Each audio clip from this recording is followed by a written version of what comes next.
Bonjour à tous. Bonjour. On va commencer par se présenter.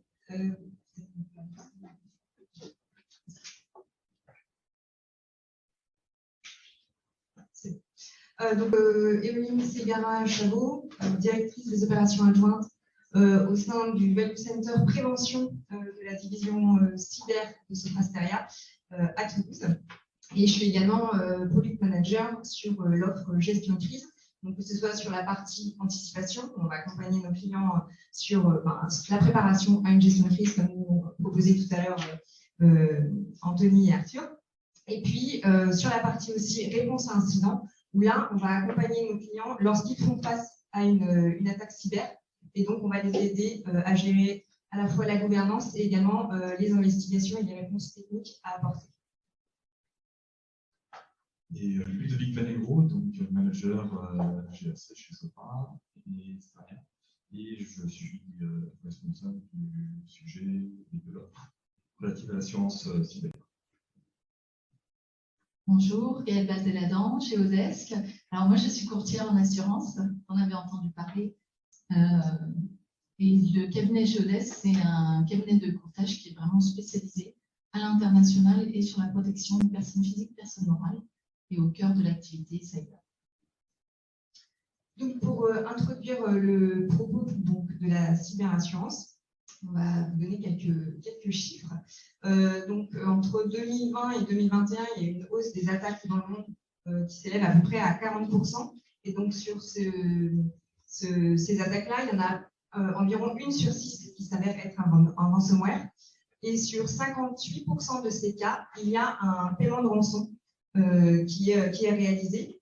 Et il faut savoir que la France se trouve au 3e rang mondial du paiement des rançons, avec à peu près 19% des cas, derrière l'Allemagne et les États-Unis. Donc ça, c'est des chiffres un peu pour le contexte cyber-menace. Sur le contexte de la cyberassurance, en France, en fait, les cotisations d'assurance qui couvrent le risque cyber ne s'élèvent seulement qu'à 3% des cotisations globales d'assurance pour les dommages professionnels. Donc, certainement 2 facteurs principaux, certainement une sous-estimation du risque cyber par les entreprises, et puis ça aussi une difficulté à en estimer les impacts. Et donc, ce qu'on constate aussi selon les chiffres, c'est que les grandes entreprises sont plutôt bien assurées, puisqu'elles sont à peu près 84% à avoir souscrit à une assurance qui couvre le risque cyber, alors que les PME, elles, sont à moins de 0,3%.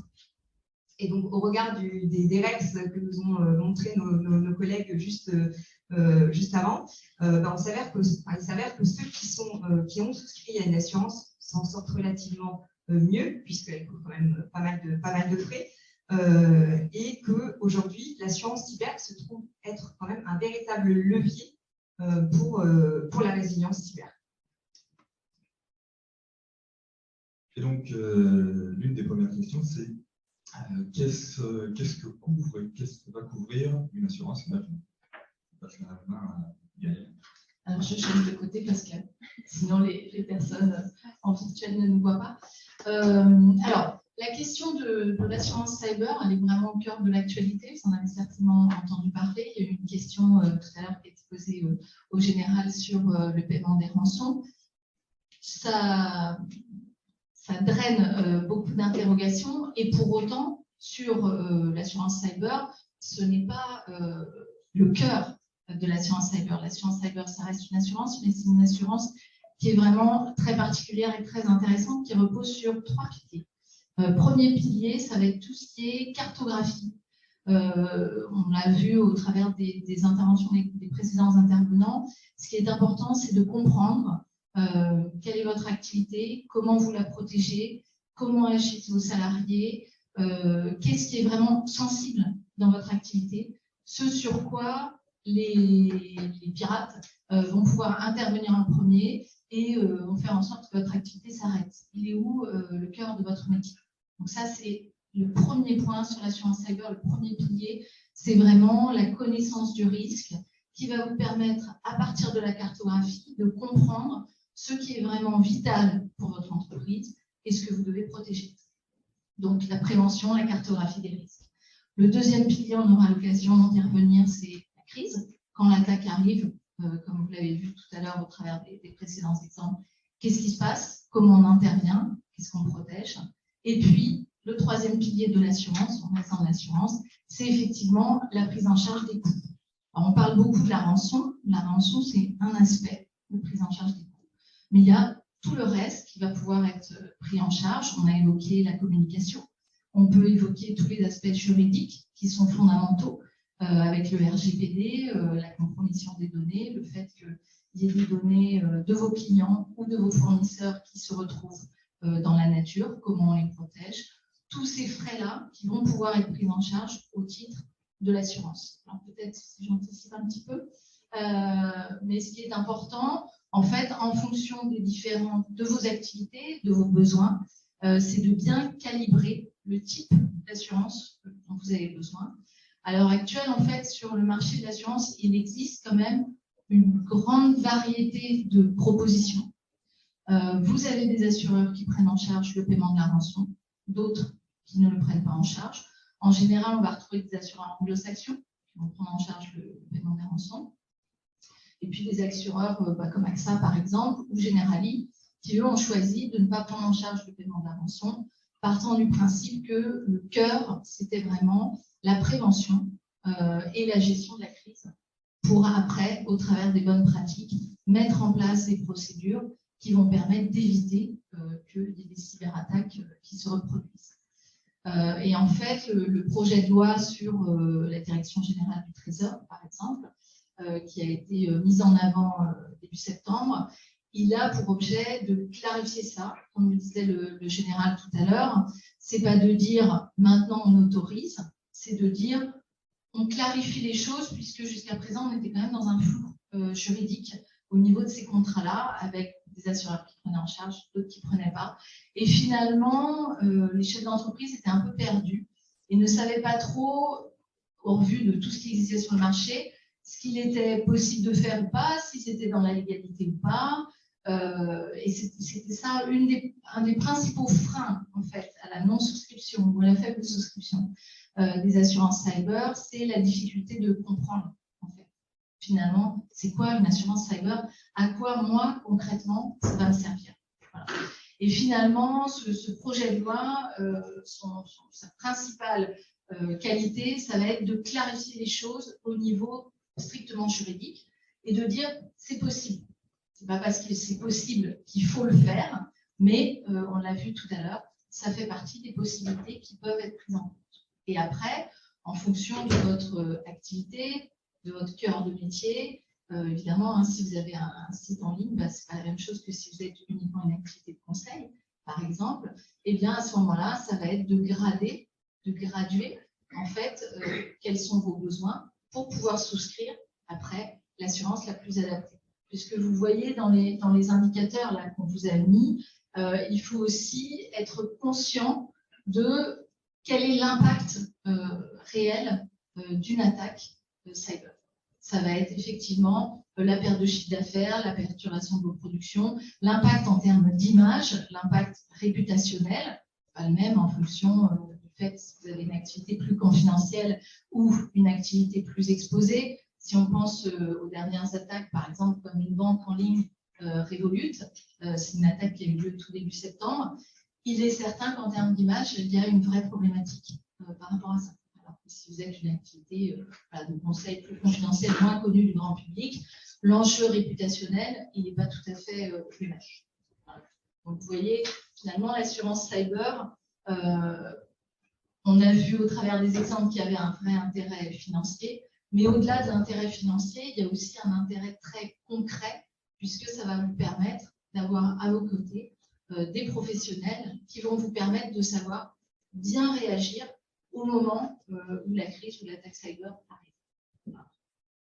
Donc, pour compléter, toute la question est de savoir comment on définit la police d'assurance. Et le courtier fait son travail de courtier, l'assureur fait son travail d'assureur, mais pour autant, ils ont besoin d'entrants, de documents, donc une cartographie des risques, une cartographie du SI aussi, une évaluation de la criticité, une exposition aux impacts, tous ces éléments, c'est un travail d'audit préparatoire qu'on élabore et qu'on fournit pour ensuite déterminer tout ce qui est le core business et les actifs essentiels.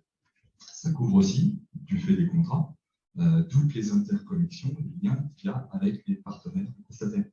C'est aussi évaluer la criticité de ces partenaires.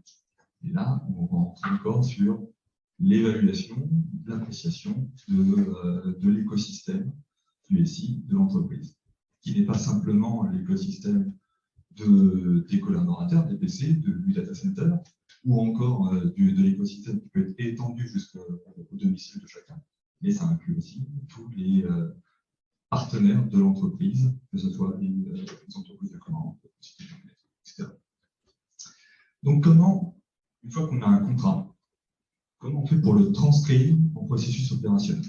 Parce qu'un contrat, c'est un papier.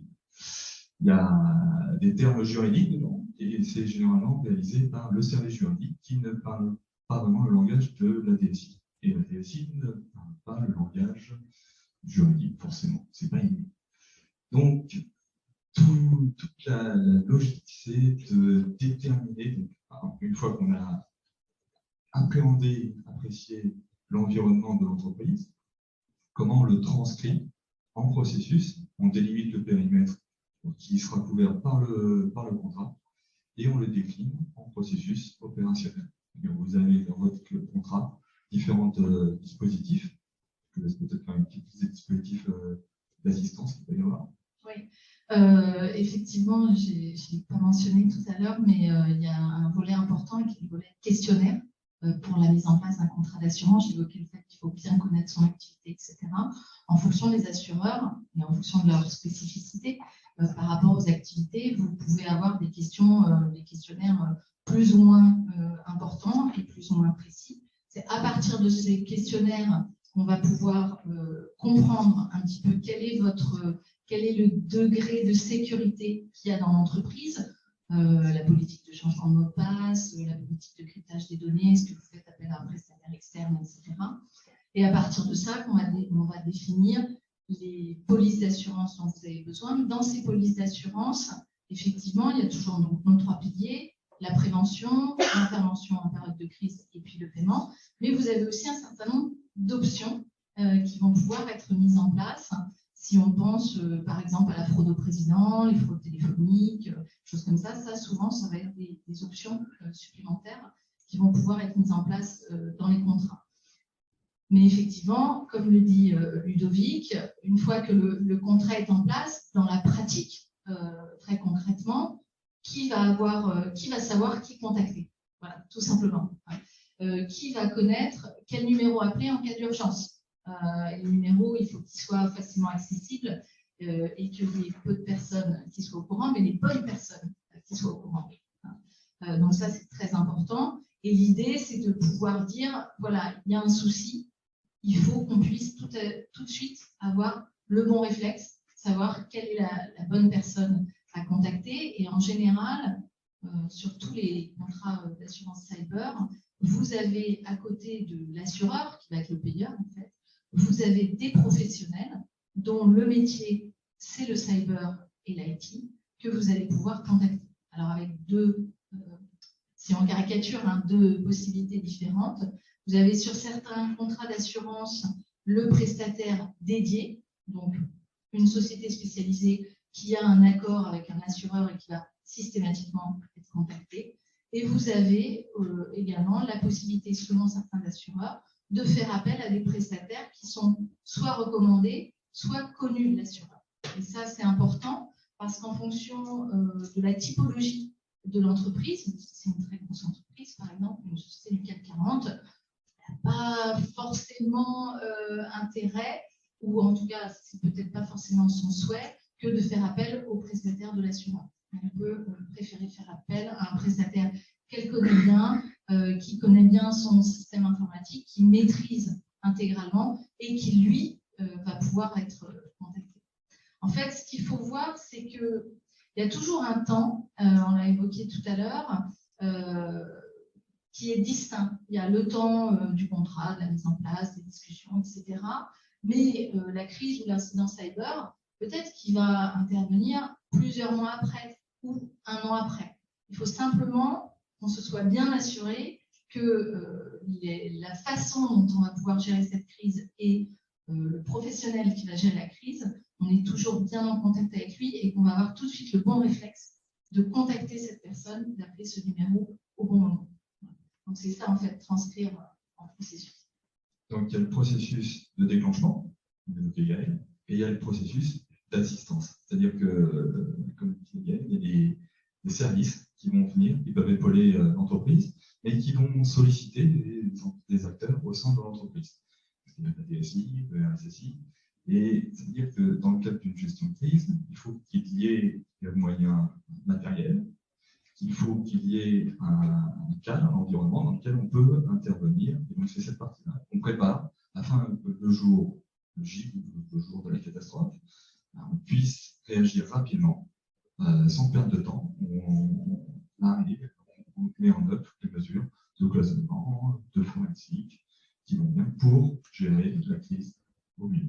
Ça inclut aussi les aspects de communication, si jamais dans le contrat il est prévu l'assistance à la communication externe, par exemple, ou communication interne. Et le troisième pilier dans les processus, c'est le processus d'indemnisation. L'assurance va couvrir des pertes, des coûts de services d'assistance. Ces coûts et ces pertes générées par un incident cyber peuvent être prises en compte dans le contrat d'assurance, mais pour cela, il faut les tracer. Et donc, tout le jeu, c'est de pouvoir suivre cette traçabilité de toutes les dépenses, de toutes les frais, les pertes générées, pour que on puisse, le jour de l'indemnisation, avoir les fonds associés. Donc, ça inclut les services de mettre dans la boucle, les services achats, les services de comptabilité, etc. Et donc, face à l'incident, la question, c'est comment gérer la crise.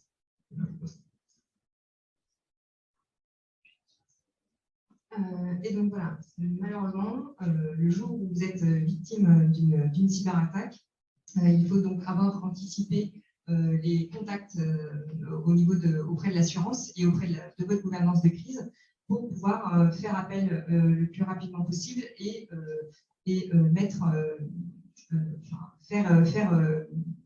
rendre opérationnelle la souscription que vous avez réalisée auparavant. Donc, sur quel type de couverture aujourd'hui les assurances proposent?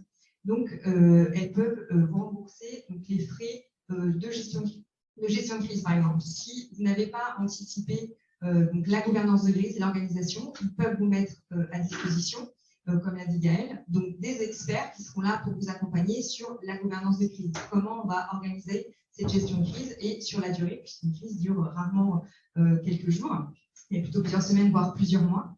Ils vont aussi pouvoir vous accompagner pour mettre à disposition des experts juridiques pour vous accompagner sur toutes les questions juridiques, le dépôt de plainte, notamment les contacts avec la CNIL, avec l'ANSSI, si ça s'avère nécessaire. Ils vont aussi pouvoir vous mettre à disposition des experts informatiques qui vont pouvoir vous appuyer et vous soutenir sur toute la partie investigation sur l'attaque et notamment sur les activités de forensique si vous ne disposez pas d'experts au sein de la société. Et donc, en fait, chaque contrat est vraiment différent. Il n'y en a pas, ils sont tous différents parce que ça dépend effectivement de votre maturité au niveau cyber. Vous êtes peut-être une grande entreprise, vous avez déjà un CERT, vous avez déjà un SOC.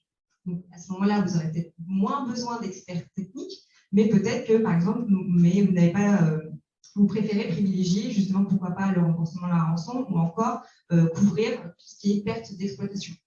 Donc, il y a vraiment plusieurs périmètres sur lesquels vous pouvez souscrire. Donc, autre exemple, vous pouvez être assuré sur les frais de défense, notamment dans le cadre d'une enquête. Donc, ces frais-là peuvent être pris en charge par l'assurance. Ou également, tout à l'heure, sur l'exemple précédent, il y avait une attaque par supply chain. C'est un prestataire qui a été utilisé en tant que vecteur pour attaquer la cible finale. Ben là, si vous êtes effectivement le vecteur de l'attaque, vous pouvez être aussi couvert pour tout ce qui est remboursement des préjudices auprès des tiers qui auraient subi justement l'attaque parce que vous êtes vecteur. Voilà, donc ce sont tout un tas de couvertures qui sont possibles, tout un tas de polices possibles et qui peuvent vous aider donc justement à répondre à l'incident et à gérer la crise et vous en remettre le plus rapidement possible. Est-ce qu'il y a des plafonds qui sont prévus? Je pense par exemple quand Target s'est fait attaquer, 148 millions de dollars et c'était passé par un prestataire. Là, il faut rembourser les tiers. Enfin, comment est-ce qu'on plafonne ça? Alors, ça, c'est une très bonne question. En fait, il y a toujours un plafond, effectivement. Comment on va le plafonner? On va le plafonner grâce à l'anticipation qu'on a faite au préalable sur le questionnaire que vous remet l'assureur, parce qu'au travers de ce questionnaire, la première chose, avant même de rentrer dans le détail de vos sécurités, de votre IT, etc., ça va être de savoir qui vous êtes, quelle est votre activité, quel est votre chiffre d'affaires, nombre de salariés, où est-ce que sont situées vos filiales, comment vous agissez, enfin voilà, ça va être vraiment de vous connaître. Et c'est au travers de la connaissance de l'entreprise qu'on va pouvoir calibrer le risque. Et après, de faire des différentes simulations, différentes propositions sur lesquelles, effectivement, il peut y avoir des plafonds différents. Une autre question, si je peux me permettre. Pour les, vous disiez que c'est 0,3% des PME, donc je pense que ce sont eux qu'il faut protéger. Ce sont certainement eux aussi qui n'ont pas de RSSI, de DSI, de quoi que ce soit en informatique. Est-ce que le questionnaire n'est pas un frein s'il est trop complexe? Ou est-ce qu'il y a des questionnaires qui sont prévus justement pour ceux qui servent à répondre à rien, qui ne connaissent rien? Et donc voilà, est-ce qu'il y a une différence dans les questionnaires? Oui, alors vous avez tout à fait raison, il y a effectivement une différence dans les questionnaires.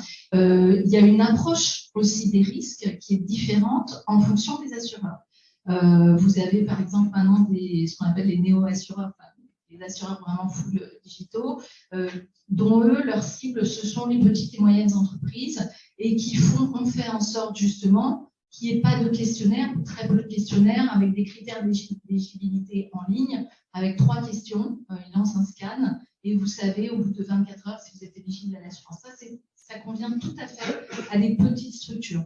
Après, évidemment, vous doutez bien qu'une grosse structure, ça serait un peu paradoxal d'avoir ce type de réponse. Donc là, on va avoir des questionnaires beaucoup plus détaillés et puis l'accompagnement de sociétés, effectivement, comme Sopra, qui vont pouvoir vraiment l'aider à calibrer au mieux le risque. Donc oui, en résumé, vous avez des questionnaires et un ciblage du risque qui va être très différent en fonction de la typologie de l'entreprise auquel vous avez affaire. Pour compléter, les PME sont les moins bien dotées. On les aide aussi celles qui ont le plus besoin d'une couverture assurantielle parce que ça permet de mutualiser les outils de protection, de détection, de défense, de prévention, peut-être de bénéficier dans le cadre des contrats de plans de sensibilisation, d'exercice, de prise de confiance pour préparer le dirigeant et son équipe au risque. Il y a aussi le service d'assistance qui s'appelle Cybermalveillance, qui est un service d'assistance dédié, une branche de l'ANSSI dédiée à l'assistance aux PME. Et tout l'enjeu, on va dire, avec les assureurs, je veux dire l'écart entre les assureurs anglo-saxons et les assureurs d'Europe continentale, c'est que la logique est la mutualisation du coût et des risques. Et donc, en couvrant davantage, on peut couvrir des entreprises qui ne sont pas sur la zone géographique qui est celle du pays. Donc, les anglo-saxons couvrent l'Europe, là où les assureurs européens couvrent apparemment le monde anglo-saxon. Donc, ils font payer, dans un sens, le risque de tous les pays et ils mutualisent les coûts.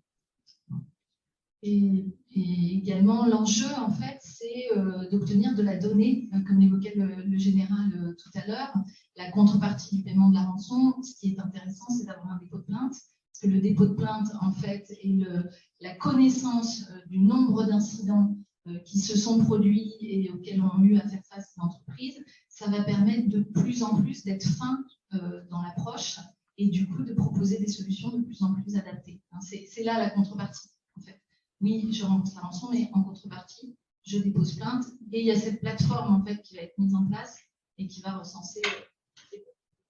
Voilà, c'est ce que je voulais dire. Dans le cadre, donc là, il y a un groupe de travail qui est monté justement pour travailler sur ce projet de loi et les suites qui vont être données. Et donc, l'une des recommandations, c'est effectivement la création d'une plateforme publique et privée qui va permettre en fait de capitaliser toutes les informations qui sont issues des différentes attaques pour être en mesure, c'est l'équivalent de ce qu'on appelle dans le jargon la CTI, Cyber Threat Intelligence, pour capitaliser un maximum sur les données des attaquants, pouvoir être en mesure de connaître leurs techniques et les tactiques qu'ils utilisent pour pouvoir rebondir au mieux si jamais il y a des techniques qu'on arrive à détecter, ou même ce qu'on appelle les indices de compromission, pour pouvoir rebondir le plus rapidement possible et être en mesure d'apporter des réponses adéquates. Et est-ce que vous, parce que maintenant, avec les questionnaires, vous avez plein de données sur les entreprises qui sont hyper sensibles, parce que si on vous attaque, on a tout. Est-ce qu'il y a des clients qui vous demandent quelles sont vos garanties en matière de cybersécurité de ce qu'ils transfèrent? Bien sûr, c'est obligatoire. Contractuellement, ça fait partie des contrats. On doit prouver, on doit fournir notre politique de sécurité. Lorsqu'on contracte avec un client, on fournit nos politiques de sécurité en interne. Si vous faites attaquer, vous communiquez. Alors, donc, Sopra-Steria est un excellent exemple, puisque en octobre 2020, nous avons été victimes du ransomware Rio. Et donc, nous avons communiqué sur l'attaque. Et aujourd'hui, on surfe sur cette attaque, puisque finalement, on s'en est parfaitement sorti. Il y a eu très très peu de dommages, très peu de pertes, et donc en 3 semaines, on a pu tout redémarrer. Donc, il y a une communication qui est faite, et la communication, je crois que ça sera abordé cet après-midi, mais c'est un axe essentiel de la gestion du risque. Il faut pouvoir maîtriser sa communication. Oui, c'est une question et réflexion à la fois concernant les assureurs français. J'ai l'impression que les assureurs, jusqu'à présent, les assureurs français considèrent que la prévention, ce n'est pas forcément intéressant parce que le coût des remboursements est largement inférieur aux rentrées de primes. Il n'y a pas une philosophie profonde de prévention avec je ne sais pas, à mon avis, les assureurs devraient financer des centres de recherche sur la cybersécurité, faire des audits, c'est-à-dire élever le niveau, je dirais, technologique de leurs assurés. Or, que ce soit pour les risques d'incendie ou le risque de cybersécurité, les assureurs français sont contre-foutent complètement. La prévention, c'est juste dans les plaquettes publicitaires et ce n'est pas dans leur ADN. Contrairement aux Américains, je crois que je n'ai plus le en tête, mais le plus gros centre de recherche indépendant américain, c'est le centre de recherche de l'assureur. Donc je me demande que c'est peut-être. Alors, je vais juste me permettre de mesurer vos propos, puisqu'en fait, lorsqu'il y a une souscription à un contrat d'assurance, il y a des prérequis. Une assurance n'accepte pas un contrat, on ne souscrit pas comme ça un contrat d'assurance cyber sans prérequis. Il y a selon les assurances, et donc selon le fameux questionnaire dont parlait Gaël, il faut que la société qui souhaite souscrire un contrat puisse prouver qu'elle a déjà mis un certain nombre de mesures de protection en place. Donc, ça fait partie de la prévention et ça fait partie de la phase anticipation. Oui, mais à mon avis, c'est à l'assureur de financer ce genre de choses. Et ce n'est pas actuellement ce qui se passe. Elle devrait financer l'élévation du degré d'intelligence, entre guillemets, de ses assurés face au risque. Je crois que c'est une exigence, un prérequis, au même titre que les assureurs anglo-saxons le requièrent, dans la confirmation légale. Et là, on est plus face à un sujet de communication, la manière dont les assureurs, selon leur zone géographique, communiquent. Et les anglo-saxons sont très forts en communication. On a un peu plus mesuré sur l'Europe continentale. C'est peut-être pas la distinction, mais j'ai pas l'impression qu'il y ait une grande différence entre les deux. Et que les prérequis seront les mêmes pour tous, et que la question du financement, pouvoir dans les clauses et selon les contrats.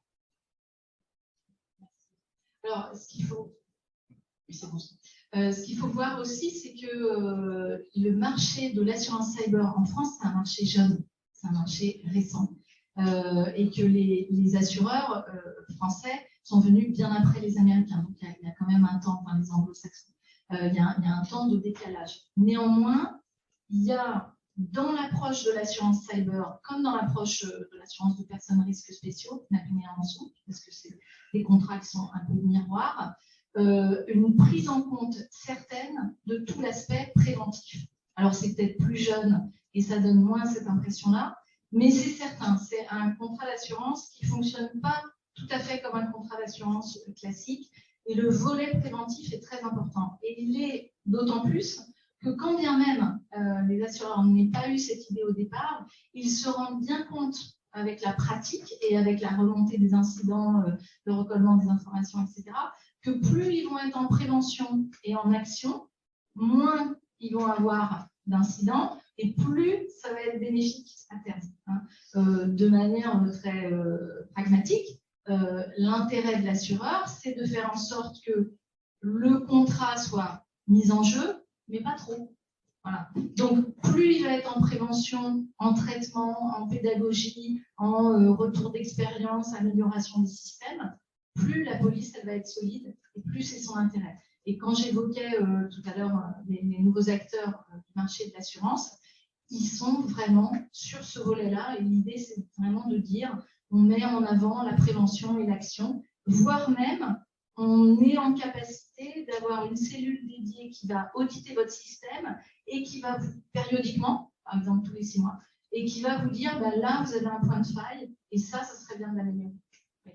Si je prends l'exemple de la construction, l'assureur peut faire payer les dégâts, les dysfonctionnements, les malfaçons, plutôt qu'élever le niveau technique sur les bâtiments.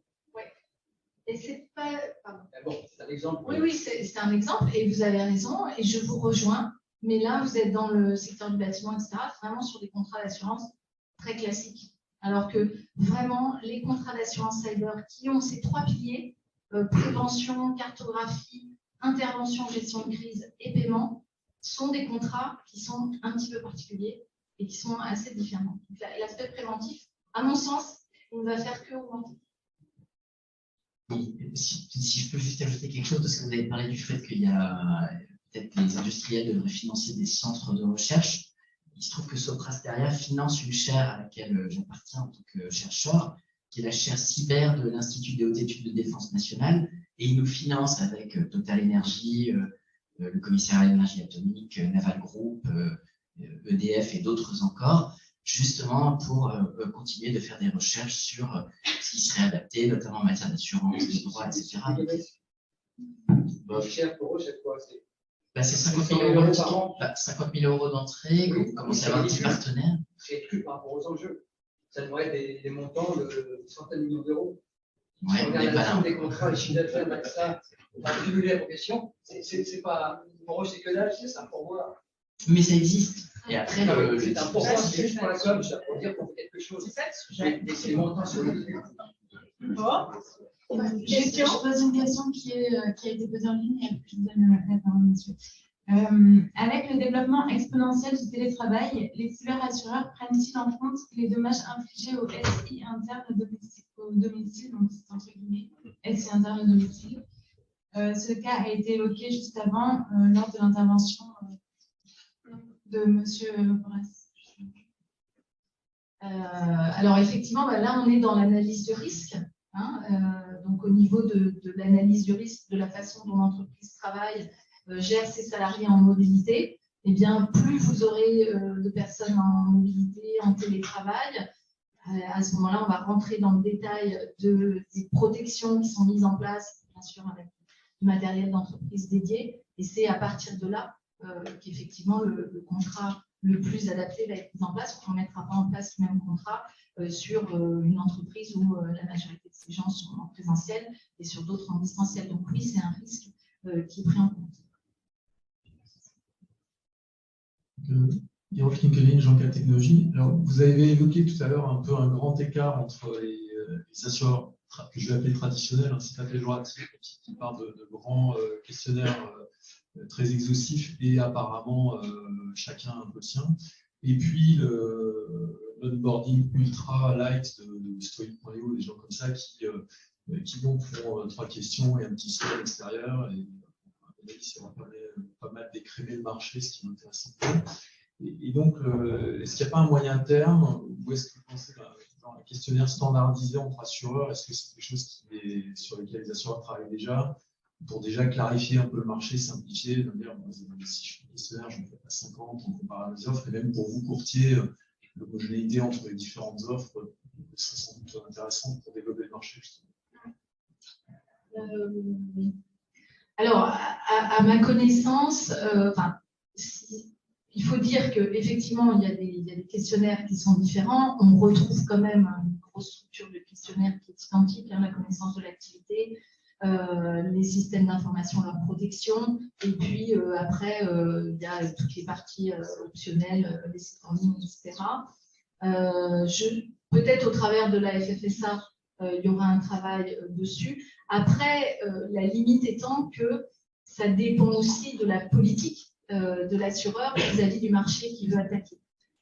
Si vous avez un assureur plus traditionnel, mais qui est déjà bien en place et qui vise surtout des grandes entreprises, des ETI, des sociétés du CAC 40, son approche, son niveau de finesse dans le questionnaire ne peut pas être la même qu'un assureur qui, lui, va plutôt viser les PME, voire certaines activités qui vont être prohibées par rapport à d'autres.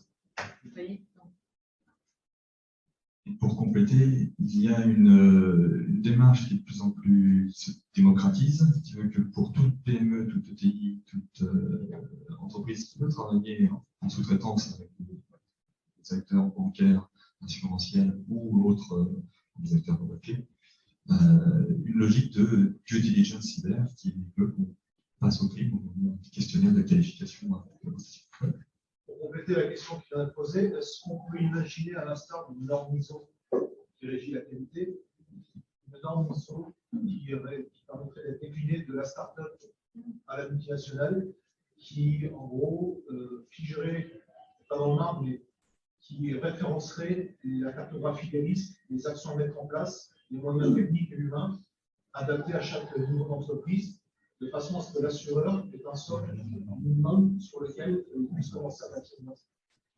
Il y a l'ISO 27001, 27002, 27005 qui existent comme norme pour standardiser l'approche du risque cyber. Il y a le NIST 2 qui vient de sortir, et vous avez là la nouvelle directive sur le développement des outils IoT, tout ce qui est objet connecté, qui a été déroulé par l'Union européenne. L'Union européenne est un grand acteur pour l'uniformisation des règles à l'échelle des 27 et plus largement avec un effet à l'échelle du monde.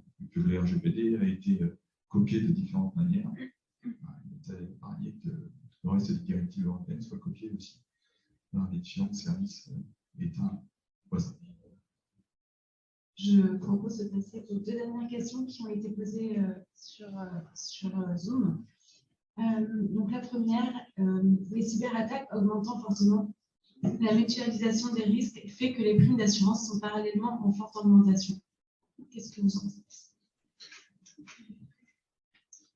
Alors c'est vrai, les primes d'assurance ont beaucoup augmenté. Le nombre, c'est corrélé en fait la difficulté du marché.